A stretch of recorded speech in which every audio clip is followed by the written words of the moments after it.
Welcome to the Tech Egg. Don't get scrambled. Enjoy the video. In this video, I will explain what ancient Israel looked like. We'll explore the diverse landscape, from the fertile coastal plains to the rugged Judean hills and the arid desert regions. Discover how major cities like Jerusalem, with its impressive temple, and Jericho, one of the oldest continuously inhabited cities, served as vital centers for trade, religion, and daily life. Let's delve into the key regions. Galilee in the north was a verdant area with many small farming villages and a strong Jewish presence. South of that, Samaria offered a mix of fertile land and hills.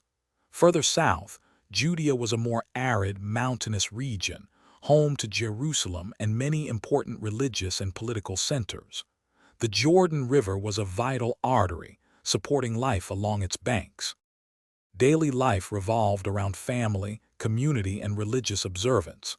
Most people lived in small, close-knit villages, engaged in farming, herding, or various crafts. The temple in Jerusalem was the spiritual heart, influencing everything from festivals to legal matters. Education, primarily religious, was highly valued, ensuring traditions were passed down through generations. The economy was primarily agrarian, with staples like wheat, barley, grapes, and olives forming the backbone of sustenance and trade. Craftsmanship, including pottery and weaving, also played a significant role. Trade routes such as the King's Highway and the Via Maris linked the region to powerful empires like Egypt and Mesopotamia, bringing in goods and cultural exchange. For more great content and deals, check the description below. Thanks for watching. Consider subscribing if I helped unscramble your problems.